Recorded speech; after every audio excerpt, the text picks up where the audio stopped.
si co-ownership. Kailan ba nagkakaroon ng co-ownership? So, pwede mo naman buksan yung libro mo. Okay, so kailan ba nagkakaroon ng co-ownership? So there is co-ownership if there are two or more beneficiaries, okay, to an undivided property. So ibig sabihin, merong isang property na undivided, halimbawa, isang parcel of land. Okay? Tapos, para yan kina Ana Lorna Fe, okay? And it came from gratuitous transfer. So pag sinabi natin gratuitous transfer, it's coming either from donation or inheritance. So halimbawa, si Pedro ay namatay. So meron siyang tatlong anak, sina Ana, Lorna, at Fe. Ang naiwang pag-aari ni Pedro ay isang malaking lupain. Isa lang ang titulo. So question, kanino yung lupaing iyon? Natural, kina Ana, kina Lorna, at Fe. And sina Ana, Lorna, Fe ay tatawagin nating mga co-owners. Co-owners. So their relationship as co-owners of that undivided property ay tatawagin nating co-ownership. Nagets ba yung co-ownership? So, tanong, anong kinalaman nito, sir, sa income tax? Okay? So, halimbawa, ko-coffee ako habang nagdi-discuss, ha? Naantok ako eh. Okay? So, just ask question, just interrupt if you want to ask question or you want to clarify something. So, balikan natin. So, paano nasingit sa topic na income tax itong co-ownership? So, for instance, yung malaking lupain na yon, doon pala nakatayo ang SM North. Yung SM North pala na lupain, yung SM North pala, yung mall na yon, yung lupa ay hindi kay SM North. Yun pala ay lupain ni Pedro na ngayon ay minana na ni Ana, Lorna, and Fe. So obviously, the property is earning income. Yan follow? So halimbawa, ang renta ni SM North in a year ay 300 million pesos. So how do you tax Ana, Lorna, Fe, and co-ownership? Okay, ganito yon. Income tax ni co-ownership, wala. Kasi hindi yan taxpayer. Hindi yan person. Walang juridical personality yan at hindi rin naman natural person yan. Ang co-ownership is simply a relationship existing between or among co-owners. Saglit sir, kanino itatax yung 300 million? Siyempre, kung kayo sina Ana, Lorna, Fe, di maghati-hati kayong tatlo, di ba? Pare-pareho naman kayong mga anak, so divide by 3. So 300 million divide by 3, tiga 100 million kayo. So kanino itatax yung 100 million? Paano itatax yung nakuha ni Ana na 100 million? O edi gamitin mo yung tax table kasi individual si Ana. So you use the tax table, graduated tax rate. Ganun din gawin mo kay Lorna, ganun din kay Fe. Okay? So that's co-ownership. Nagets ba si co-ownership? Let me modify. Sina Ana, Lorna, Fe ay mga magbebeshi. Di ba yan ang tawag ng mga girls sa mga best friends nila, mga beshi. So sina Ana, Lorna, Fe ay mga magbebeshi. So sabi ni Ana, Beshis, tama ba ako? Dalawa di ba? Beshis, bilhin natin yung malaking lupang yan, no? Kasi parang gustong magtayo ng mall dyan, maganda yung location, unahan na natin tapos baka rentahan. So, they bought the land. Okay, they bought the land. So, who owns the land? Ana, Lorna, Fe. Pero how did they acquire it? By buying it. That's not co-ownership. Kasi para co-ownership yan, it must come from gratuitous transfer. Anong tawag mo kina Ana Lorna Fe? Mga partners. Mga partners sila because they contributed money or property or industry to a common fund for the purpose of dividing profit between or among them. Di ba? Partnership yon. Chapter 6 yon. Chapter 6. So para matawag na co-ownership, dapat it must come either from donation or inheritance. So tanong ha, how do you tax co-ownership? Walang tax ang co-ownership because it's not a taxpayer. It has no legal personality. Okay, the co-owners will be taxed individually on their own capacity. And of course, dahil individuals siyang mga yan, we use the graduated tax rate. Okay? Okay, tapos na tayo sa isang topic. 3 lang naman yung topics natin co-ownership, income of an estate, saka trust. Any question before we proceed to an income of an estate? Okay, saglit lang ha, 1 minute.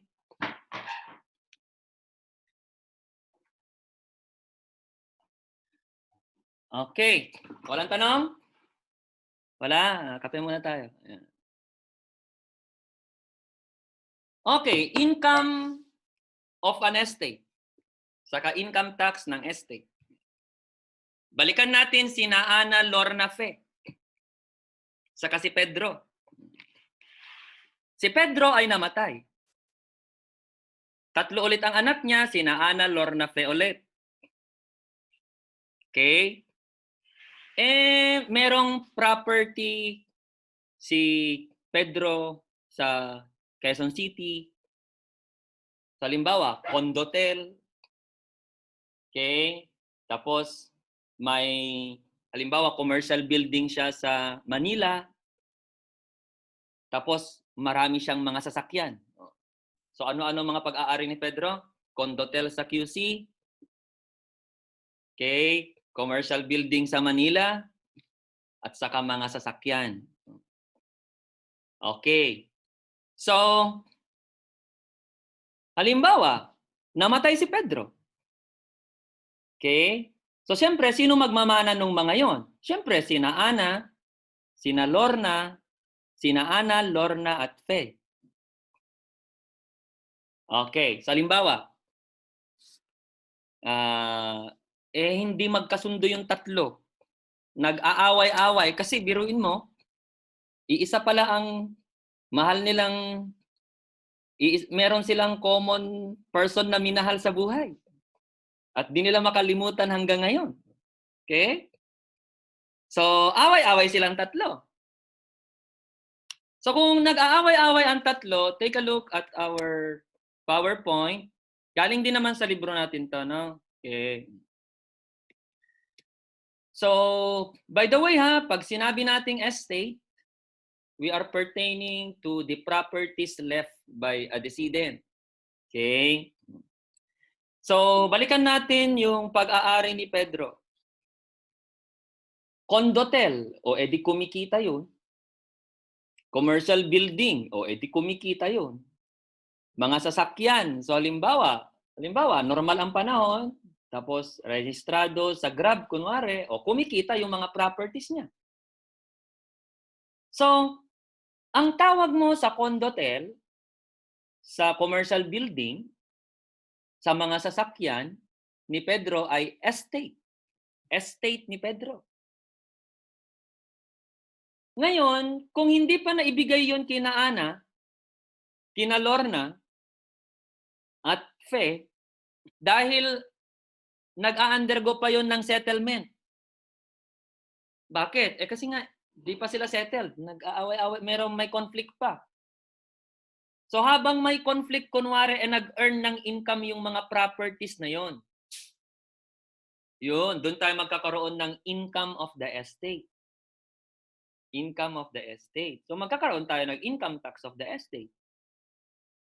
Okay, so kung namatay yung isang tao, he will be represented by his estate upon death. So ang tawag mo sa mga pag-aari, ang tawag mo na doon sa mga pag-aaring yon ay estate of Pedro.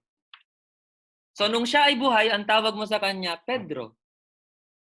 Nung siya ay namatay at hindi pa na ipapamahagi yung mga pag-aari niya, siya si Pedro actually, yung mga pag-aaring yon, pero tatawagin natin siyang estate of Pedro. Pero magkaibang tao yon. So bago namatay si Pedro, may sarili siyang tax identification number. Pag namatay na si Pedro, irerehistro natin yung mga pag-aaring yon. Ang tawag mo, ang pangalan ng pag-aaring yon ay Estate of Pedro.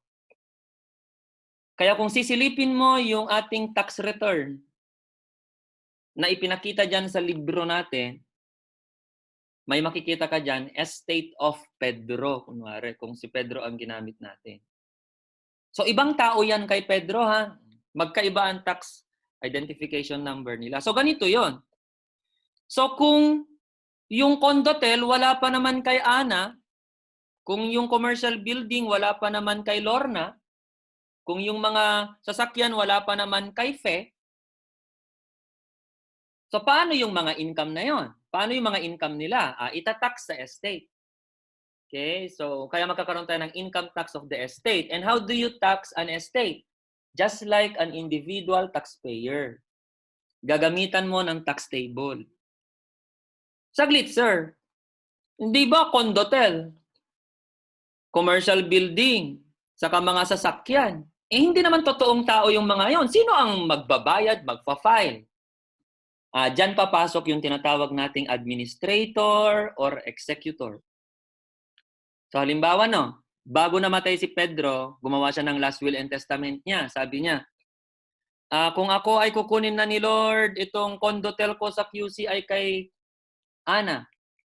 Itong commercial building ko sa Manila ay kay Lorna. At itong mga sasakyan ko ay kay Fe. At ang mag-e-execute, magpapatupad ng aking mga kahilingang ito ay yung kapatid kong si Juan. Ang tawag mo kay Juan, executor. Siya yung magpapatupad ng mga kahilingan ng isang namatay.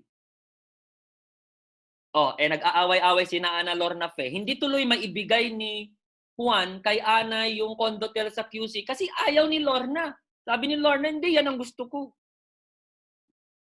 Hindi maibigay ni Juan kay Lorna yung commercial building kasi yun naman ang gusto ni Fe. So dahil nag-aaway-away, ang magmamanage muna ng mga pag-aaring yon ay si executor. So kumita yung mga pag-aaring yon. Ang may responsibilidad muna na mag-file at magbayad ng tax ay si executor or administrator. Si Tito. Okay? Tito nila na si Juan. Paano sir kung ano? Hindi naman gumawa ng last will and testament si Pedro bago siya namatay. Tapos nag-aaway-away yung tatlong kapatid, magkakapatid. Si Korte ay maaring mag-intervene. So pwedeng sabihin ni Korte, oy, Pedro, ikaw na lang pala, Juan, ikaw na lang pala natitirang kapatid ni Pedro eh. Pinagkakatiwalaan ka naman ni Pedro, ginagalang ka naman nung tatlong mong pamangkin. Ikaw na nga muna mag-manage niyan habang nag-aaway pa sila. Ang tawag naman natin kay Juan ay administrator. Ano difference sir ng administrator at executor? Yung tawag. Okay? The functions are the same, pero yung isa ang tawag mo executor. Yung isa ang tawag mo administrator. Kailan mo ba tatawagin executor? Kapag ka ang nag-appoint ay yung namatay. Pag na-appoint yan nung namatay, bago siya namatay. Through his last will and testament, ang tawag doon executor. Pero kung ang nag-appoint ay korte, administrator. So, ang difference lang is the appointing authority. But the functions are the same. Okay, ulitin ko ha. May income yung mga properties na naiwan ni Pedro eh. So natural, may income tax dapat. Dahil nag-aaway-away yung tatlo, so ang magmamanage muna niyan ay yung executor administrator. So for the meantime, ire-rehistro yung mga pag-aaring yun under the name ni estate. So estate of Pedro. Kaso hindi naman kasi totoong tao yun.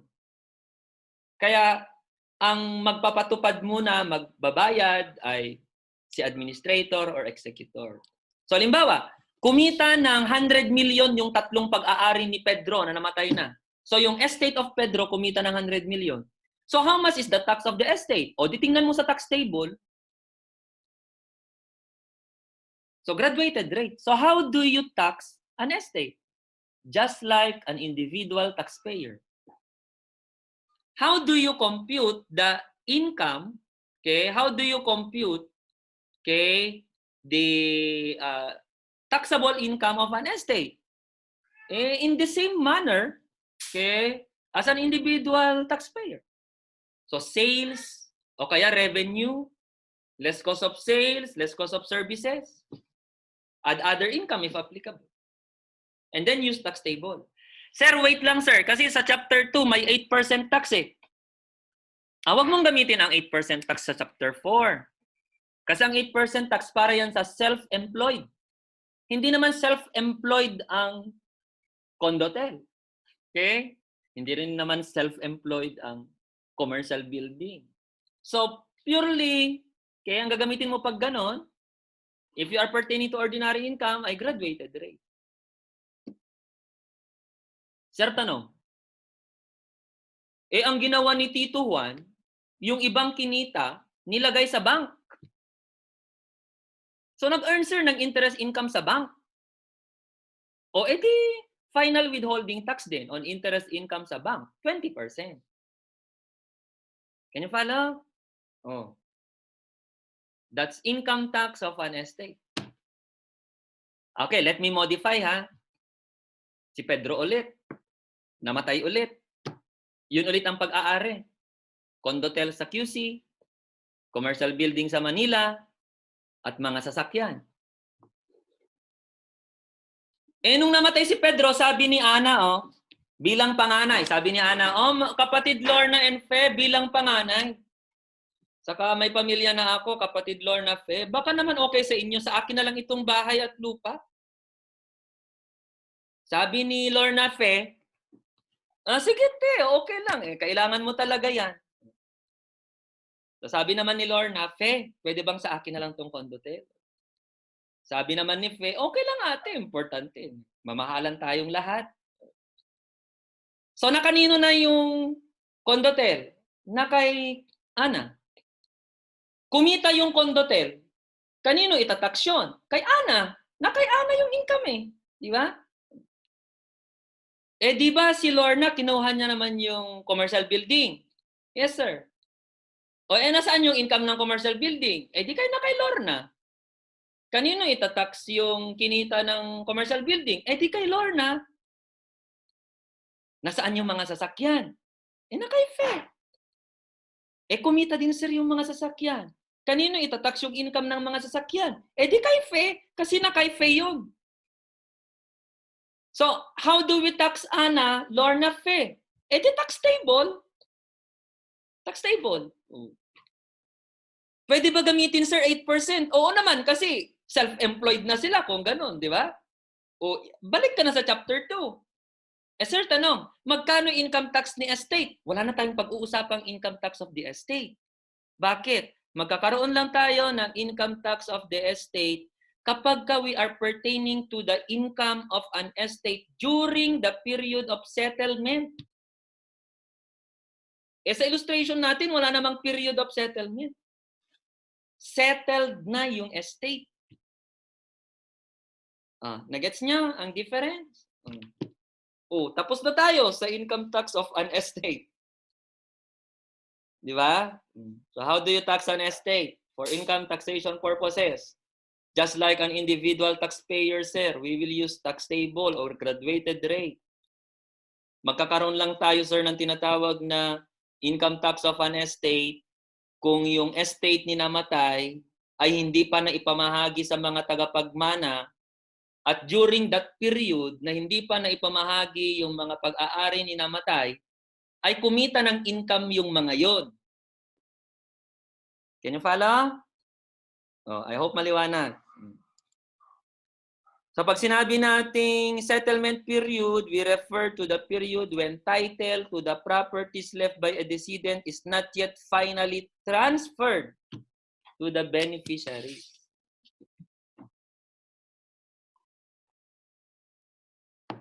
Okay. Silipin nyo to. So, ano ang formula ng pag-compute ng taxable income sa tax due? O pareho lang ng individual, oh. Halimbawa, nagnenegosyo tayo, o nagnenegosyo si Pedro. O edi sales less cost of sales equals gross income. Dumiretso lang ako sa gross income, ha, pero syempre ibig sabihin yan, sales less cost of sales. O revenue less cost of services. So, gross income. Tapos may business expenses siya or operating expenses. Sir, ano yung special deduction na yan? Special deduction, distribution of estate's income to beneficiaries. Okay. So, balikan natin itong senaryo na ganito. Namatay si Pedro ulit. May pag-aari siya ulit. Yun ulit. Okay. Condotel sa QC, commercial building sa Manila, mga sasakyan. Ang tagapagmana ulit sina Ana Lorna Fe. Kaso nag-aaway-away. So for the meantime, ang nagmamanage ay yung tito nila, yung uncle nila, si Juan. Sabi nung uncle nila, oy, Ana Lorna Fe, kumita kayo ng 100 million yung pag-aari ng ama nyo. Away-away kasi kayo eh. Mag-ayos-ayos nga kayo. Sabi nung tito nila, sige, alangan lang naman na wala kayong kapera-pera o wala kayong income. So, dahil 100 million naman ang kinita ng pag-aari ng ama nyo, bibigyan ko muna kayo ng tigta 10 million nyo. Nagets nyo? Bibigyan ko muna kayo ng tigta 10 million nyo. Yung income ng estate na ibinigay kina Ana Lorna Fe ay i-consider na operating expenses ni estate. Pero silipin mo yung araw. It will be taxable to Ana Lorna Fe. So, how do you tax yung 10 million na natanggap ni Ana? Edi graduated tax rate. Yung natanggap ni Lorna, edi graduated tax rate. Yung natanggap ni Fe, edi graduated tax rate. So kung ikaw naman si estate, 100 million ang kinita, i-deduct mo yung 30. So ang itatax na lang kay estate, 70. Bakit 70 na lang ang itatax kay estate? Kasi yung 30 million na kay Ana, Lorna, and Fe. Yun lang ang ibig sabihin niya. That's income tax of an estate. Di ba ang dali? Malayong mas madali ang tax sa financial accounting niya, di ba? Mga accounting subjects, ang dali-dali. Kumita, edi may income tax. Anong klaseng tax? Edi kung ordinary income, di basic tax. Tax table. Sir passive, edi final withholding tax. Sir capital gains, real property, Philippines, capital asset, edi capital gains tax.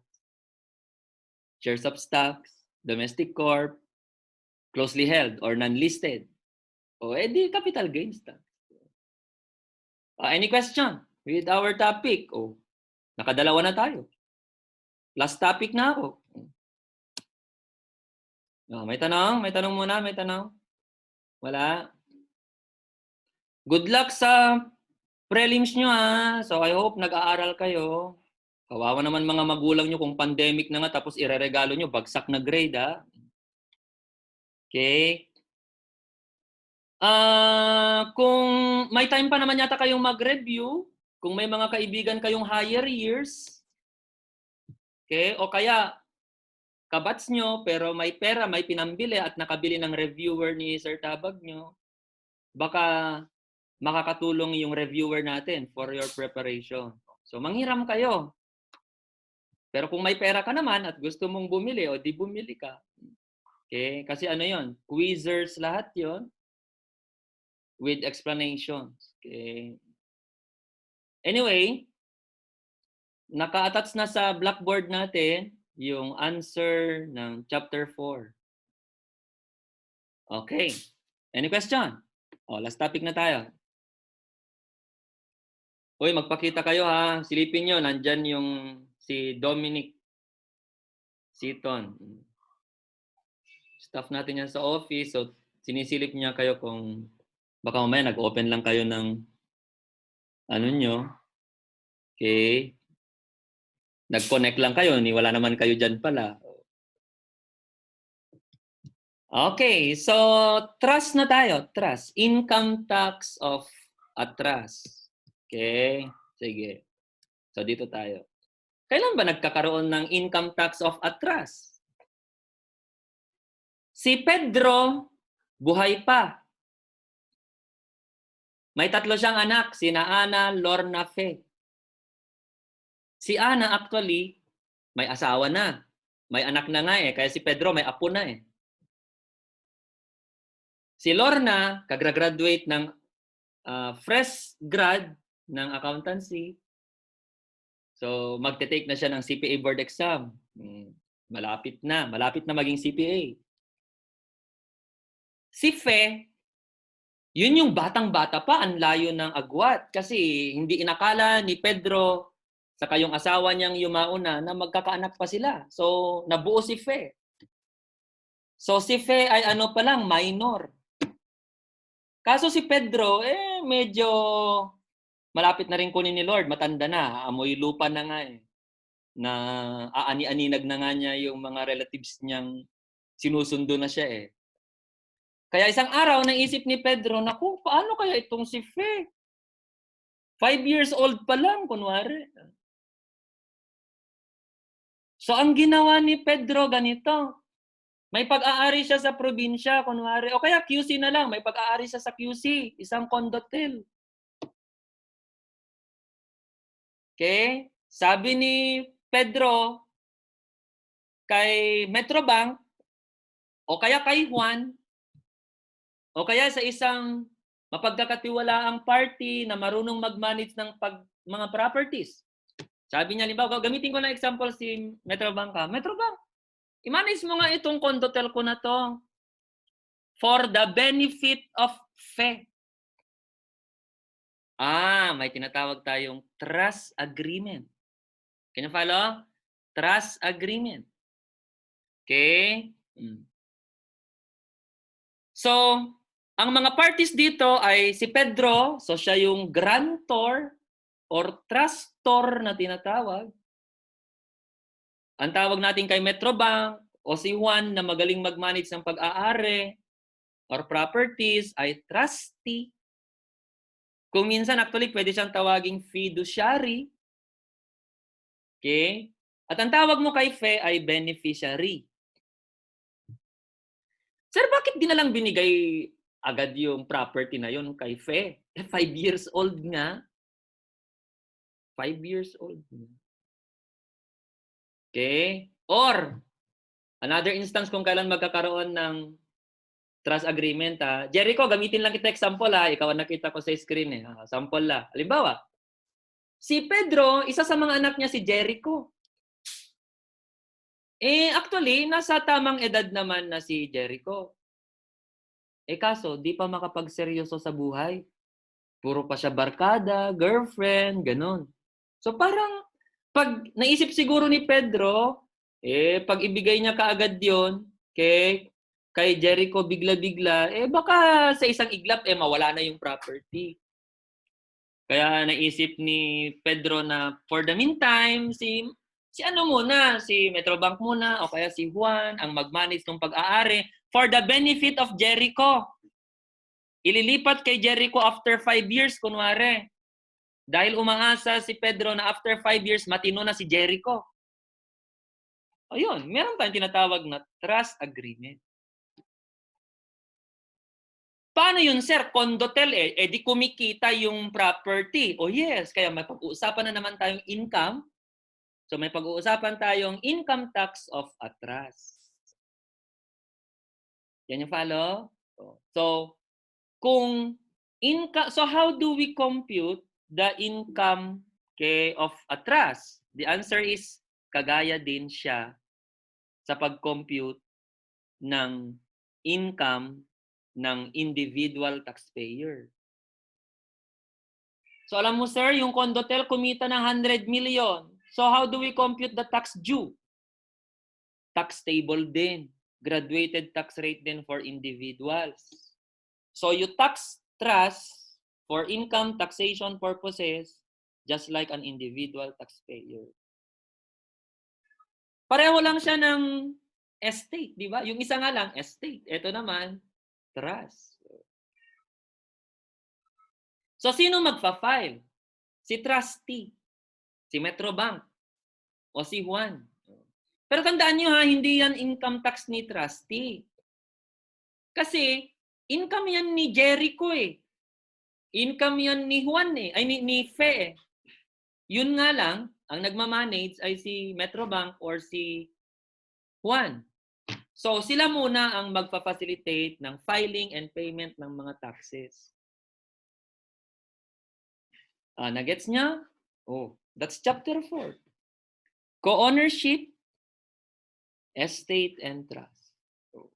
Baka may tanong kayo. May tanong? So, syempre, yung filing is the same. Okay? So, dahil individual taxpayer tayo, edi meron tayong annual, saka merong quarterly. Kasi as if, yan eh, parang nag-earn ng business income. Okay, next. Bago tayo, okay. Sige, may papakita lang ako isa pa.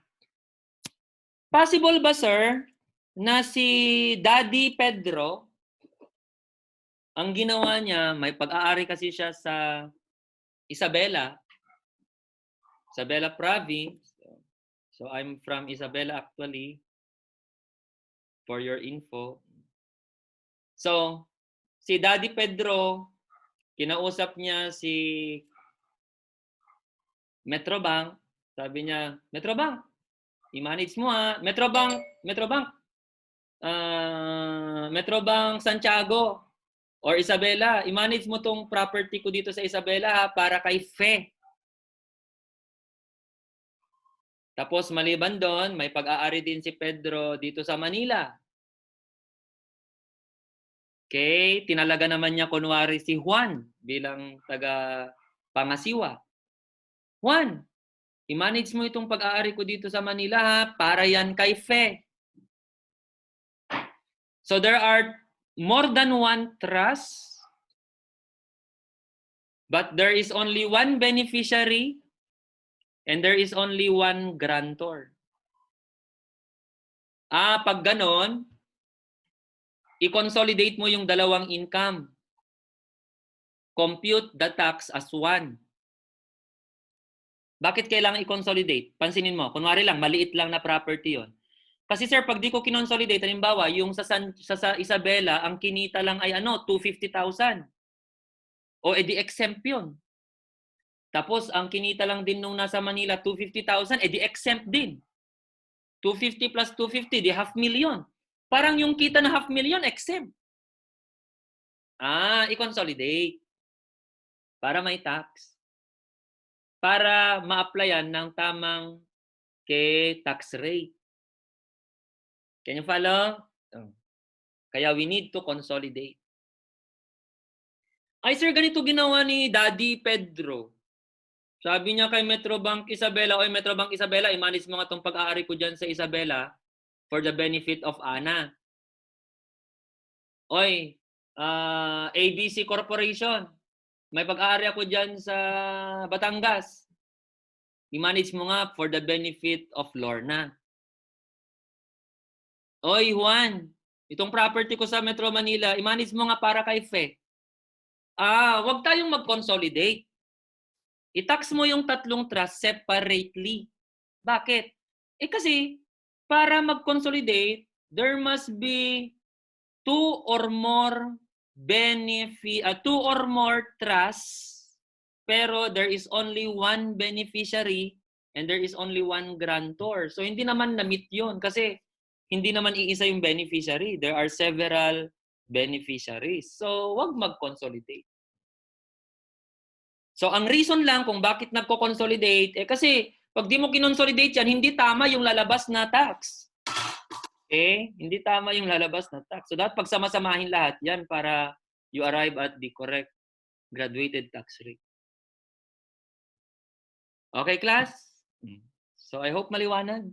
That's chapter 4. May tanong? May katanungan?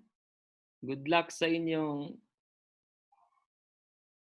prelims.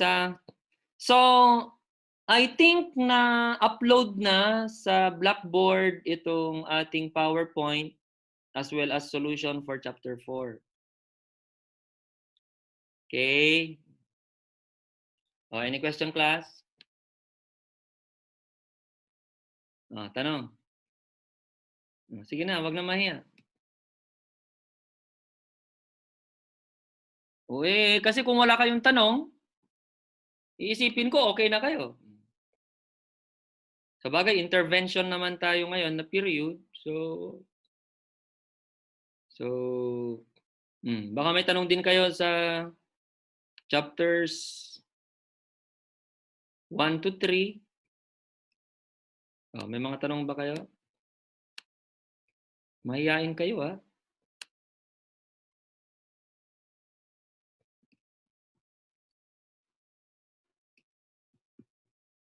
Oh, sige na, magtanong kayo.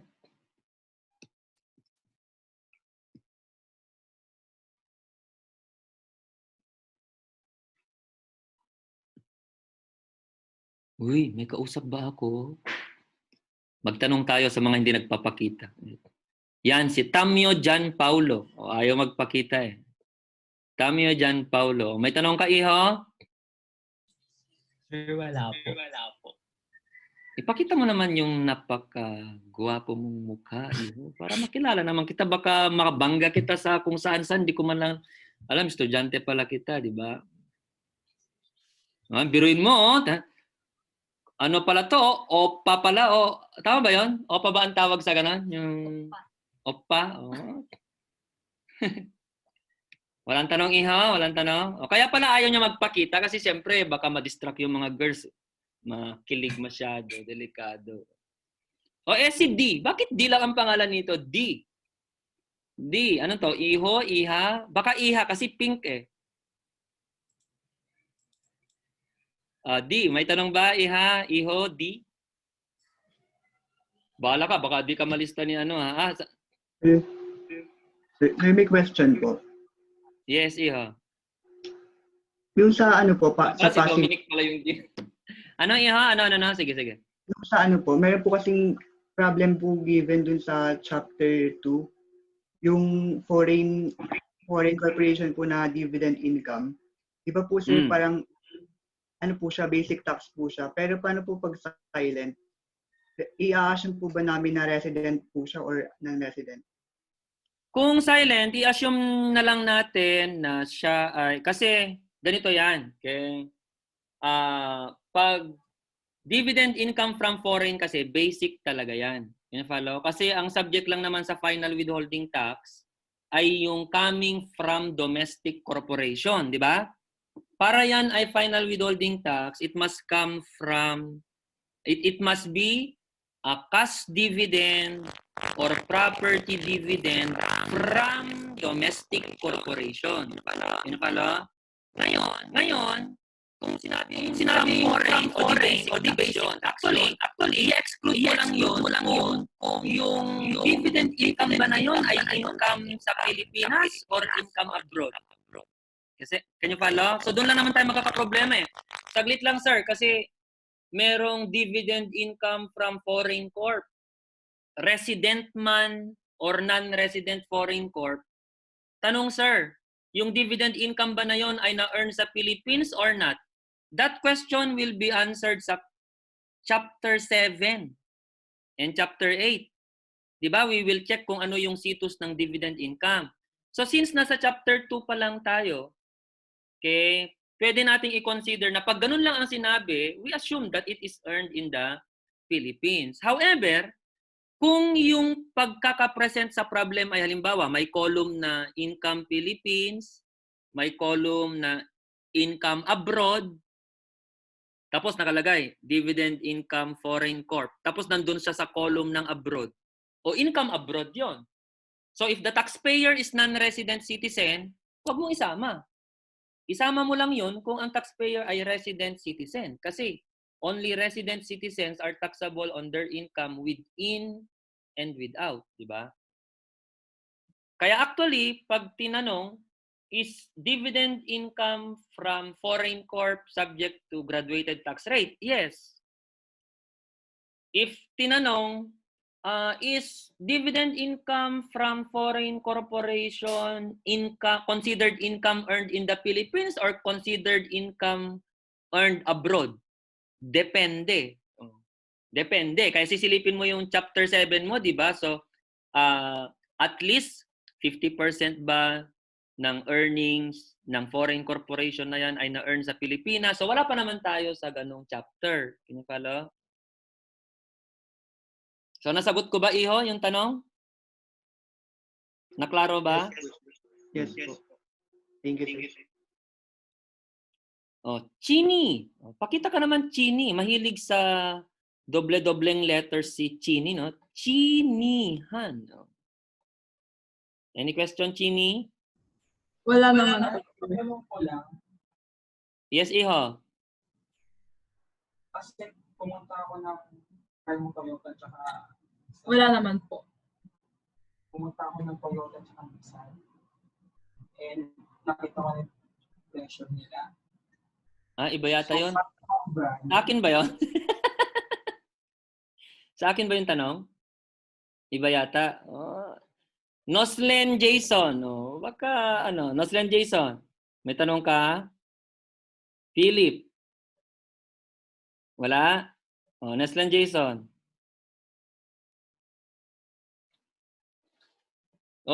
Pag nahiya kayong magtanong, yun na yun. So, i-good luck ko na kayo sa inyong prelim exam. Mag-aral kayo, ha? So, kahit na pandemic, ang laki ng binayaran ng mga magulang niyo. So, aral pa rin tayo, ha?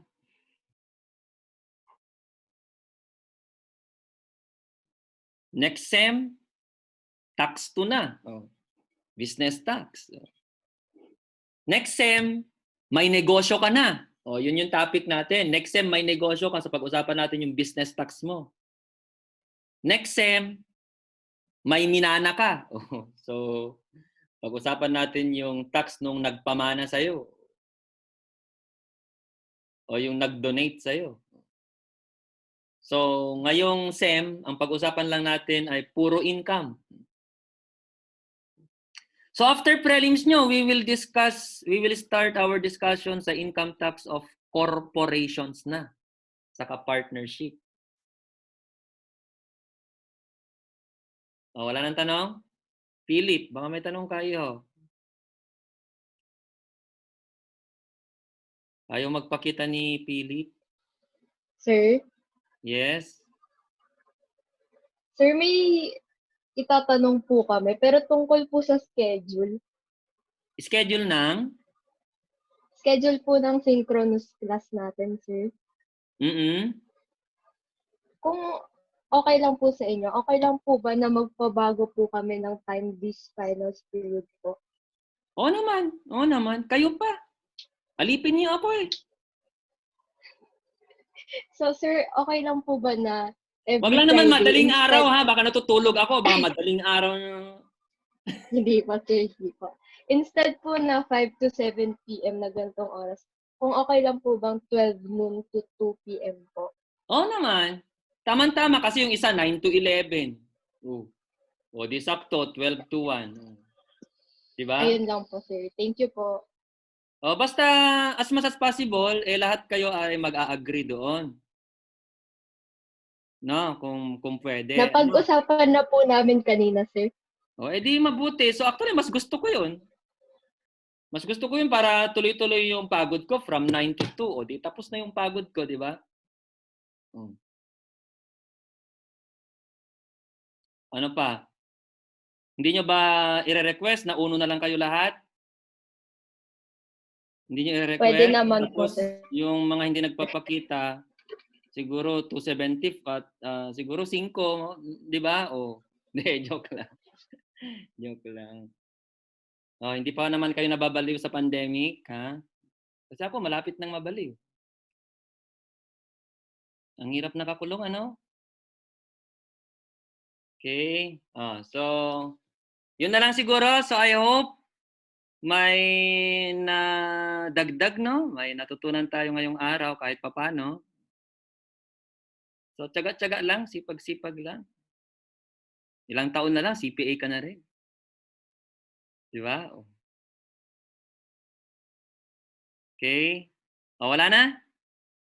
Wala na, magbababay na ako. Pag wala na, inaantok na ako. Malamig na yung aking kape. Wala na? Sige, babay na.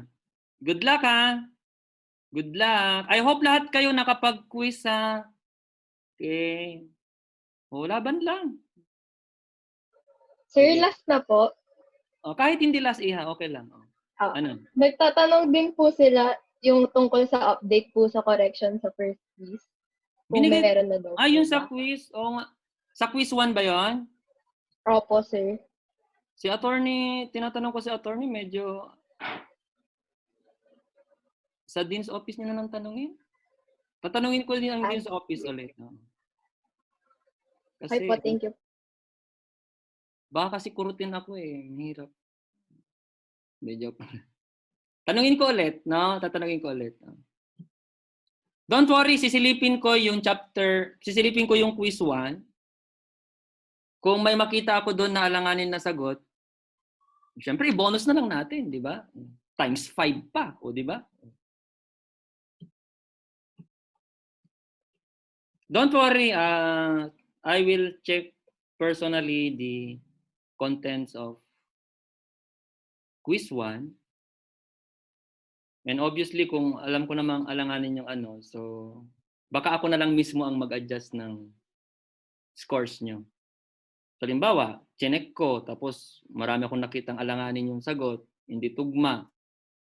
Tapos at sa dami nyo, tinamad ako, nag-add 30 ako. Di okay na siguro yon, di ba? Okay. Ay, joke lang, ha? Joke lang, baka isumbong niyo ako sa dean's office, ha? Okay na? Okay na? Okay. Baka babay na. Sumbong niyo na naman ako. Di na naman ako nag-online class, ha? Sinumbong niyo daw ako, na hindi ako nag-online class. Kaya sabi ko kay Dean, pwede ba araw-araw na lang kaming mag-online class? Mag-araw-araw na lang kaya tayo mag-online class. Ano? Okay. Kahit pa paano ba, may natututunan kayo kahit online? Siguro naman, no? Sige. Bye-bye na. Unless may tanong pa kayo. Wala nang tanong? Bye-bye. Good luck. Bye, sir. Thank you po. Bye-bye, sir. Thank you po, sir. Bye, sir. Bye, sir.